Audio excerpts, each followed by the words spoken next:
Good morning. My name is Harley, and I'm here to talk to you all about what I've learned as a sports coach for children in childcare centres and how I can implement that into my future career as a primary school PE teacher. So, imagine being a 4-year-old child. Your mum comes into your bedroom, she's yelling, "Wake up, wake up! Come on, Tom, time to get up." You wake up, you go to the kitchen, mum's already got brekkie sorted. You think, this is gold. How can life get any better? You eat the pancakes that mum has definitely put way too much syrup on, and you start to think, maybe my favourite cartoon is on the TV. After getting dressed, you make your way to the couch, sit down, jackpot. Bluey's on. You start watching, suddenly you get a feeling that today is going to be a bit different. But you can't quite figure out why just yet. Next minute, mum's walking in and she asks if you're ready to go. You don't know where you're going yet, but you abide by your mother's rules because, hey, you don't really have a choice. Now you're driving down the street, mum's got the radio playing, and lo and behold, blinding lights come on. After doing your best car seat boogie, you arrive. Oh no. Then you see it. How could you forget? Kindy. It's Kindy day today. Now you understand why mum was being so nice this morning, because you don't like going to Kindy. You finally settle into class after what seems like an eternity.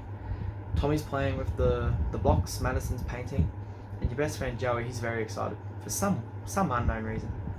You wonder what could possibly be going on. You make your way to the window, where Joey is excitedly shouting, Joey, what is going on?" you ask. "The football man is here," he replies. Next minute, this big bearded man starts to walk into the classroom, and he asks Joey if he has a friend that would like to come play football with him today. You only say yes because of Joey. You've never done anything like this before. You don't even know what football is. So this story is from the perspective of a child that would participate in the class I run for my job. When I first started doing this job 4 years ago, it was difficult for me to create a session that was inclusive of all the child's strengths and weaknesses. I would explain a game or a skill, and some children would understand it and some didn't. At the time, I put it down to the children's inability to understand instructions at that age, but I now realise that my own communication skills were extremely influential on what aspects of the session the kids were understanding and not understanding. When I improved these skills, teaching sessions became much easier. As a teacher, we must be able to recognise these differences in experience and use communication skills to help all students understand what the goal of the session is.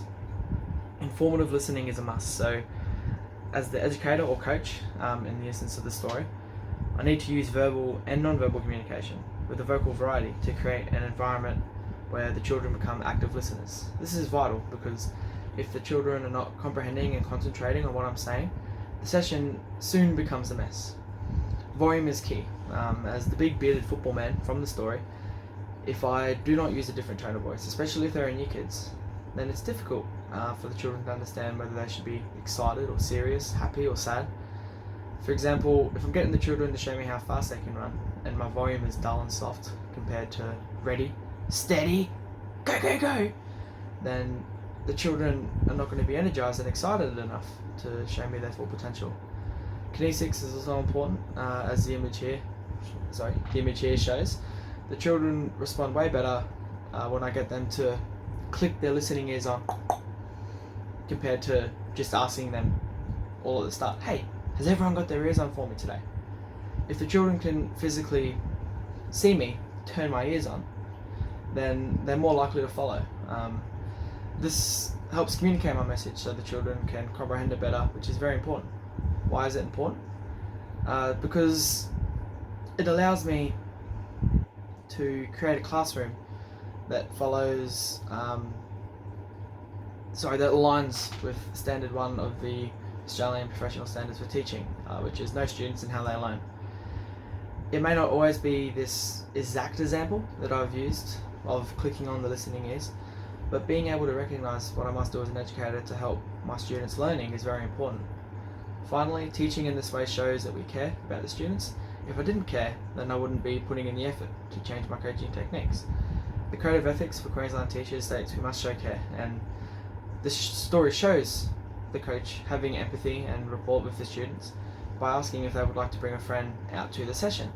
This also shows commitment to the students' well-being, which also falls under care in the code of ethics. I'm lucky that I get to practice these communication techniques at work, and I cannot wait to implement them into my career. Thank you.